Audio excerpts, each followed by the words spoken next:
Certo, iniciando a entrevista do técnico Maurício Barbieri. Boa noite, Barbieri, colegas de imprensa, Diego Pérez da Rádio 102 FM. Falamos ao vivo neste momento para Bragança e região. Barbieri, queria que você falasse inicialmente pela escolha de entrar com os que atuam com mais frequência entre os titulares neste empate, com uma queda na segunda etapa, se puder falar sobre isso também. E claro, parabéns pela classificação à próxima fase do Campeonato Paulista, faltando uma rodada, onde vocês também podem garantir aí a primeira colocação, que daria uma vantagem boa na próxima fase, Barbieri. Obrigado, Diego. Boa noite a você, boa noite aos demais colegas aí da imprensa. Eu acho que a gente fez um jogo bastante equilibrado, no geral. Eu avalio que no primeiro tempo a gente foi superior, mas precisa conseguir criar chances mais claras e ser mais efetivo. No segundo tempo, a equipe do Santos, que a gente não pode esquecer, que é a vice-campeã da Libertadores atual, o Marinho sendo eleito o melhor jogador da Libertadores, enfim, a gente sabe que não vinha num bom momento, mas isso não diminui a qualidade dos jogadores, né? E eles vieram para disputar um jogo como se fosse uma final, vocês perceberam o clima dentro de campo. Eles saíram um pouquinho mais, fizeram um gol num erro nosso, um erro de saída, mérito deles pela finalização boa, mas eu acho que no geral foi um jogo equilibrado. Eu acho que a minha equipe está de parabéns pela classificação antecipada no grupo mais difícil da competição. A gente consegue classificar com um jogo de antecedência e com todas as circunstâncias do calendário que a gente já falou. E eu acredito que essa é a mensagem que tem que ser passada para frente, né? A gente já falou aqui em outra oportunidade da questão da narrativa, né? Eu não sou eu que vou pegar o microfone e vou ficar contando a história do que eu acho, mas vocês têm esse poder e fazem isso muito bem. Precisam olhar para esse lado também. O Bragantino é uma equipe que vem em desenvolvimento, uma equipe de jogadores jovens, enfim, que aposta cada vez mais em jogadores jovens. Quando a gente não tem muitos deles iniciando o jogo, tem eles como opção imediata para entrar durante o jogo, e a gente vem fazendo uma excelente campanha no ano aí que a gente não teve parada de preparação, de férias e nada mais, então a equipe está de parabéns. Barbieri, boa noite. Sérgio Loredo, Nova Norte FM, Alfa Mix, equipe Futebol Total. Parabéns pela classificação. Acho que, mais do que nunca, você se classificar com uma rodada de antecedência, isso é muito importante. É claro que a vitória ia dar possibilidade já muito grande de ser o primeiro do grupo, mas isso não está descartado. É porque vocês têm mais um jogo e ainda vai aguardar o que vai fazer Novo Horizontino ou quem sabe Palmeiras. O questionamento hoje o primeiro tempo foi infinitamente superior do Red Bull Bragantino diante do Santos. Chances, volume e tudo, e ficou muito claro isso. Só que foi para o intervalo e o gol de novo levou um gol muito cedo, né? Contra o Emelec teve a infelicidade do gol contra e hoje foi um gol muito cedo. Se classifica como falha do Arthur na saída, aquilo é uma falha, é um erro. Você vê o Arthur cansado, porque o que a gente está ouvindo do torcedor é assim, o Arthur não está rendendo o que o Arthur pode, porque a gente conhece o Arthur e o futebol do Arthur. E daí a gente percebe o desgaste do time, evidentemente, mas você, treinador, você classifica de que forma? Primeiro, o lance que originou o empate do Santos e essa questão do Arthur nesse momento no time. Eu vou voltar um pouquinho na questão anterior e a questão das narrativas que a gente vai construindo, né?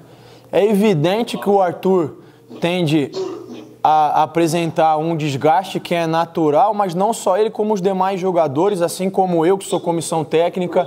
A gente vem numa sequência de jogos que fora da realidade, a gente está tentando adequar o calendário ao que é possível dentro da pandemia. Vou parar aqui porque acho que está dando... Pessoal, vamos desligar o microfone quem não está fazendo a pergunta, por favor.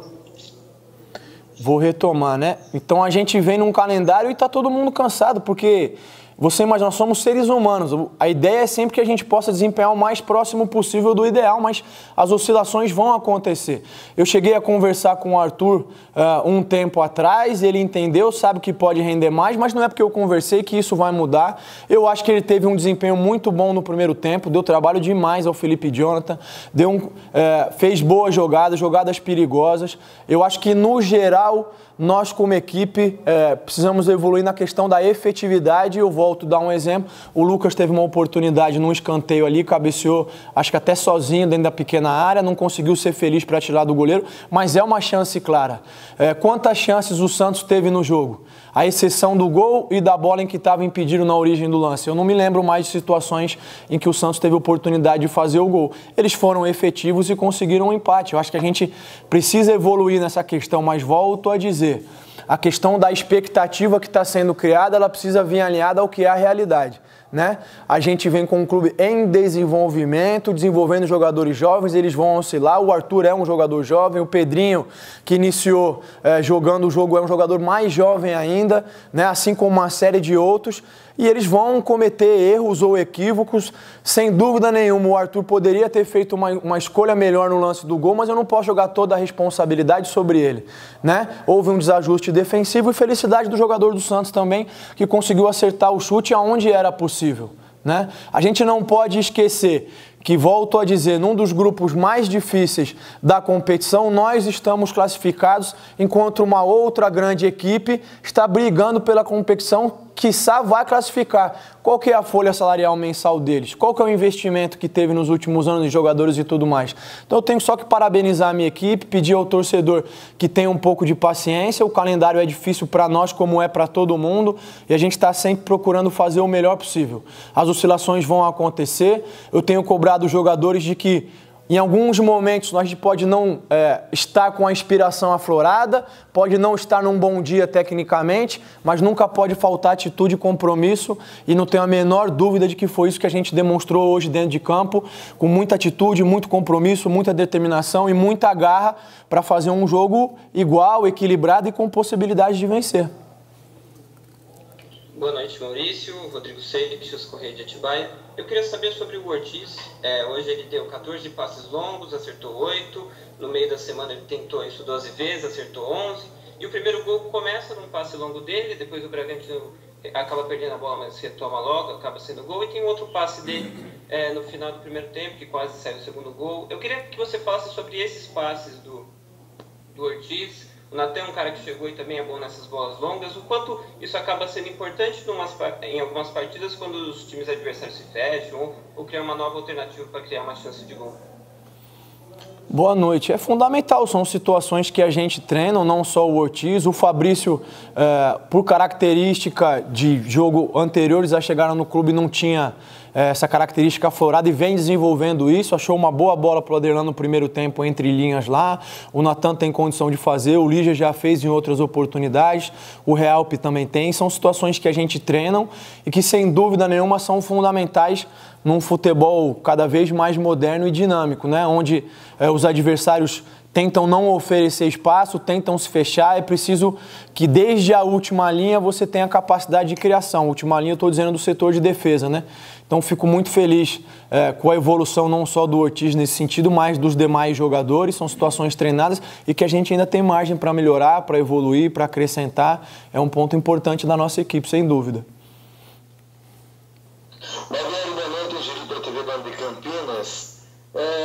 Eu gostaria de saber de você se você também sentiu isso. Depois dos 20 minutos do segundo tempo, a equipe caiu um pouquinho de intensidade, ao contrário do primeiro tempo, que foi bastante intenso.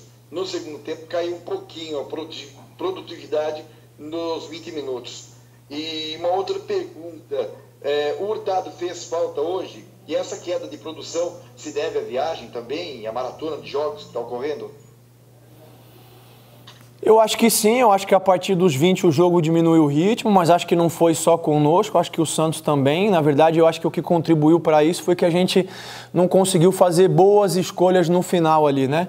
A gente teve até alguns bons lances com potencial de gerar chances claras de gol, mas acabou errando em detalhes.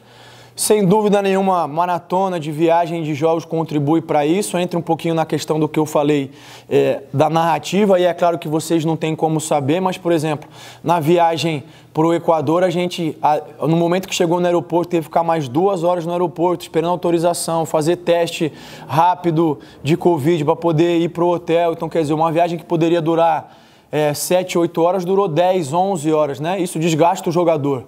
Depois tem toda a questão enfim, dos protocolos da Sul-Americana, e mais do que o desgaste físico, porque a gente tem procurado alternar as equipes com mais, com menos minutos, tem procurado seguir um critério bastante rígido para não correr riscos excessivos com ninguém, tanto é que o número de lesões musculares aí tal é baixíssimo, né, praticamente quase nenhuma. Existe o desgaste mental do jogador ficar fora de casa, ficar o tempo inteiro concentrado, é viagem, é jogo após jogo, enfim, eu acho que a gente vem desenvolvendo bons resultados nesse sentido. Um ponto fora da curva é a questão do Emelec, e aí volto a frisar, só conto com a colaboração de vocês, não sei se vocês se atentaram a isso, mas no primeiro e no terceiro gols o jogador do Emelec está impedido e ninguém tocou nesse assunto. Eu até entendo que a Conmebol não tenha revisado os lances, não entendo por quê, mas vocês podem buscar as imagens. No terceiro gol, é claro e evidente que o jogador que recebe a bola na origem da jogada ainda está em claro condição de fora de jogo. Então são circunstâncias. Agora, em nenhum momento eu justifiquei o resultado em função disso, né? A gente conversou e entende que poderia sim ter tido um desempenho melhor. Eu só não me sinto confortável com a gente construir uma narrativa neste momento de que a equipe está tendo uma queda de desempenho. Não. A equipe não está conseguindo os resultados que gostaria, que poderia, por uma série de circunstâncias. Hoje também, por muito do que a equipe do Santos fez. Vocês devem estar acompanhando outros jogos do Santos. Pergunto a vocês quando foi dos últimos 3, 4 jogos que o Santos jogou com essa intensidade, com essa vontade de vencer o jogo. Então foi um adversário que dificultou para a gente também. E o mais importante é que a gente conseguiu a classificação antecipada. Barbieri, Ana, do Bragança em Pauta. Você falou aí que a equipe é jovem, que essa equipe está ainda em desenvolvimento, né? O Bragantino, após a derrota para o Emelec, essa classificação antecipada de hoje, ela ajuda a recuperar a confiança dos jogadores. E o que está acontecendo no segundo tempo? Está faltando um pouco de confiança a hora que os atletas, a hora que a equipe toma o gol, né, sofre os gols, ou está faltando fôlego para o segundo tempo por causa dessa queda de desempenho? De novo, eu não acho que tem nada de especial acontecendo no segundo tempo. É normal que o jogo que comece com uma intensidade muito grande diminua um pouco a sua intensidade no segundo tempo. Isso eu falo não só da nossa equipe, mas também do adversário. Talvez essa ideia esteja surgindo porque a gente acabou levando os gols no segundo tempo contra a equipe do Emelec. Mas fato é que nós levamos um gol contra, num lance que oferecia pouco perigo, e aí demérito nosso. A gente melhorou no jogo, criou oportunidades claras, como foi uma bola do Ítalo dentro da área, como foi algumas situações lá de contra-ataque 3 contra 2, 3 contra 3. Tomamos um segundo gol de bola parada e aí sim, a partir da expulsão do Hiller, o jogo realmente ficou complicado pra gente, né? Hoje o Santos, no segundo tempo, conseguiu empatar com gol logo cedo, que foi um erro nosso, mas não foi um erro de condição física, não foi um erro de baixa intensidade, foi um erro de escolha, de tomada de decisão e felicidade do Santos. Depois disso, volto a dizer, fora o lance do gol em que eles estavam impedidos, eles pouco criaram. Nós tivemos oportunidade com o Lucas, tivemos alguns bates de fora, precisamos melhorar, sim, concordo, na eficiência e na criação de jogadas. Mas, na minha opinião, não vejo nenhum fantasma e nenhuma relação disso com os segundos tempos. Eu acho que, no geral, a equipe, assim como as outras equipes que têm enfrentado essa maratona de jogos, tem apresentado um desgaste fora do que seria normal se a gente não tivesse tido a parada em função da pandemia e não tivesse esse acúmulo de jogos tão próximos. Barbieri, Pedro Rigoni do Mais Bragança, boa noite. Parabéns aí pela classificação à próxima fase do Campeonato Paulista. E o Claudinho, né, um jogador de muita movimentação dentro do campo, hora caindo pelo lado direito, hora caindo pelo meio, pisando bastante na grande área.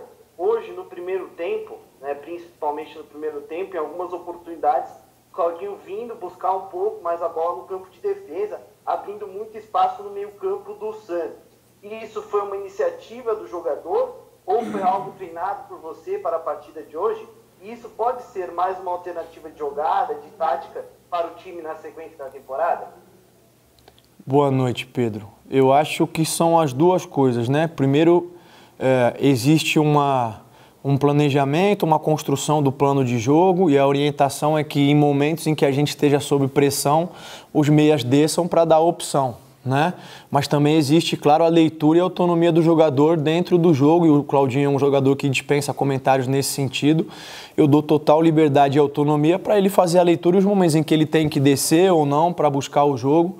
O que a gente conversa bastante é que ele pode descer na construção, mas ele é decisivo próximo ao gol. Se ele passar a maior parte do jogo jogando próximo aos zagueiros, isso diminui o poder de decisão dele. Tanto é que ele acabou fazendo um gol ali da entrada da área, que é a zona onde ele leva mais perigo. Agora, é um setor que normalmente é mais congestionado, que os adversários têm uma cautela melhor e oferecem menos espaços, né? O que a gente tem tentado fazer é melhorar a eficiência nas bolas em que a gente consegue receber lá ou nas situações que a gente consegue criar por lá. Mas o Claudinho tem sim toda a liberdade, assim como tem o Hiller. Em alguns momentos o Hiller apareceu na frente, recebeu bola nas costas da defesa, o Lucas entra na área. Eles têm essa autonomia, essa liberdade dentro de uma organização coletiva, para que os jogadores não ocupem os mesmos espaços, para que um não tire o espaço do outro. Barbieri, boa noite, é Tarso Cacossi da 102 FM, prazer estar falando com você mais uma vez.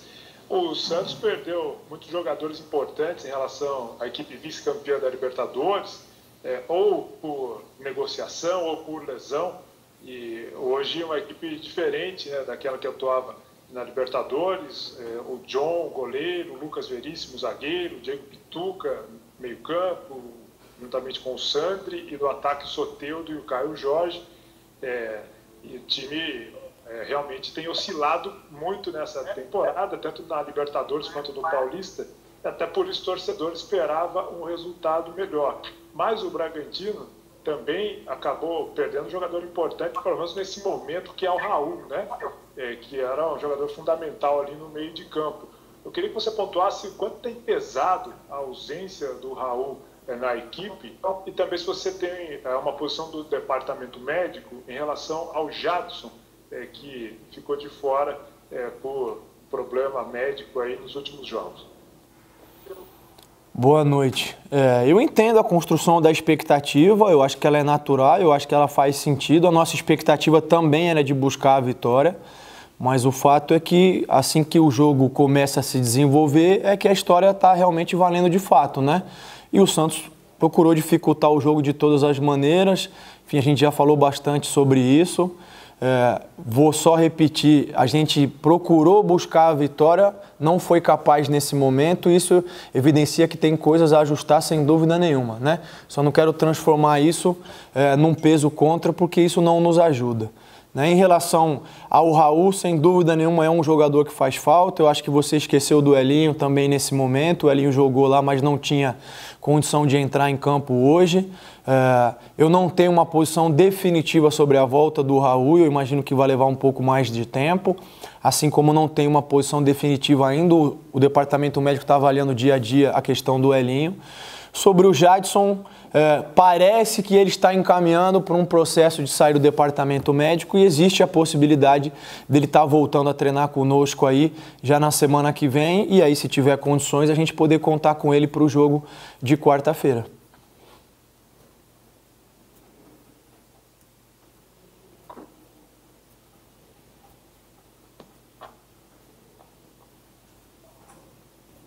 Não está saindo o som, Loureiro, está mudo. Tá me ouvindo agora? Agora sim. Barbieri, eu vou pedir, se você puder esclarecer, como a gente não estava lá e você falou agora, e daí veio duas questões aqui para mim. A primeira, quando você não está justificando a derrota com o Emelec, de gol impedido, isso, aquilo, mas você citou esses lances e de não ter VAR. Eu me recordo que contra o Tolima, eu falei justamente isso na coletiva, né?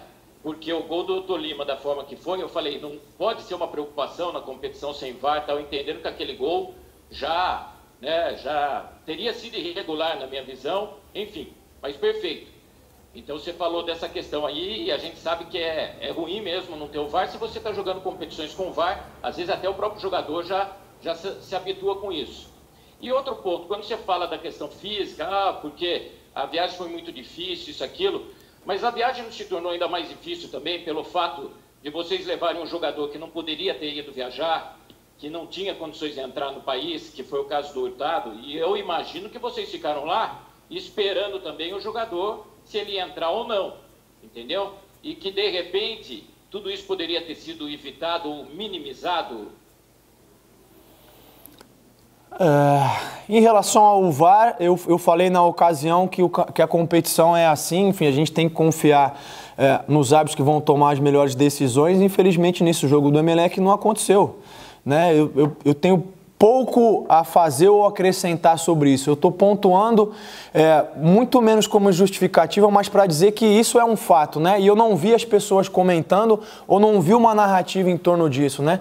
Eu comecei a construir esse argumento justamente porque assim as pessoas passam, falta isso, falta aquilo, a equipe está descendo, ou a equipe está isso, está aquilo. Tudo bem, é um direito das pessoas terem essa opinião e pontuarem, mas que se faça um levantamento dos fatos como um todo, né? Eu falei mais por essa questão, mas em relação ao VAR, sem dúvida nenhuma, eu estou de acordo com você. Se houvesse a possibilidade de contar com isso, a tendência é que os erros seriam minimizados e seria importante. Fato é que a gente não pode, tem que lidar com situações como essa e pode acabar que isso seja decisivo para uma classificação em um momento crucial, mas é assim que funciona, a gente não tem muito o que fazer nesse sentido. Em relação à viagem, o Jean acabou tendo um problema na entrada por questões burocráticas deles lá de visto e tal. Não foi algo que nos afetou. Até em função disso, a gente, claro que não imaginava que isso pudesse acontecer, mas a gente levou o Krigor acabou entrando, é um jogador da função também. Eu não acho que esse tenha sido um episódio que tenha contribuído para qualquer tipo de desgaste nesse sentido e aí fazer qualquer tipo de relação disso com o jogo de hoje, né? Eu acho que não cabe essa relação. Barbieri, na quarta-feira já tem mais um compromisso pela Sul-Americana, e a gente percebe que o empate hoje não agradou você, né? Agora, o que esperar do Bragantino contra o Tajeres? Vai ser um Bragantino que jogou a mesma base do Emelec para esta partida do meio de semana? Ou você vai fazer um rodízio com os atletas que não jogaram hoje? Olha, a princípio a tendência é que eu mantenha a mesma base. Eu preciso ver quais são os jogadores que vão estar em condição, preciso ver como vai ser a recuperação dos jogadores, mas volto a dizer que eu acho que a gente tem conseguido manter um nível de desempenho bom, né? E tem pontos a melhorar, então a ideia é essa, a gente atacar esses pontos agora para enfrentar a equipe do Tajeres, que vai vir aqui também, imagino, com o espírito de disputar uma decisão, porque eles têm um ponto e caso tenham uma derrota, estão praticamente eliminados na competição, né? Então, imagino que vai ser uma grande decisão e vou fazer de tudo para que a gente se prepare da melhor maneira para enfrentá-los e buscar a vitória, que é o que nos interessa. E ainda dentro deste ponto, Barbieri, queria que você falasse o que você já percebeu e pôde avaliar da equipe do Tajeres, tanto da derrota para o Emelec na primeira rodada, quanto também do empate contra o Tolima. O que você projeta dessa partida de quarta e se ela se torna mais decisiva por ser em casa em um grupo onde somente um se classifica. O Tarso te questionou sobre o Jadson Silva, hoje você colocou o Ramires e adiantou um pouco o Lucas Evangelista. E atrasou um pouco o Lucas Evangelista, perdão. Há a possibilidade de você também fazer essa movimentação, iniciar com esses dois jogadores na partida contra o Tajeres? Em relação ao Tajeres, o que eu consegui ver com um pouco mais de critério foi o jogo contra o Emelec. Eles fizeram um jogo muito consistente. Na verdade, o Emelec acabou ganhando de virada no final, mas o Tajeres teve boas possibilidades de fazer o segundo gol e liquidar o jogo. É uma equipe extremamente competitiva, vem bem no campeonato argentino também. A gente sabe que vai ser um jogo bastante disputado e um grande desafio que a gente tem pela frente. Em relação a ser uma decisão ou não, eu imagino que sim, imagino que nesse formato de grupo todos os jogos acabam tendo um peso de decisão muito grande.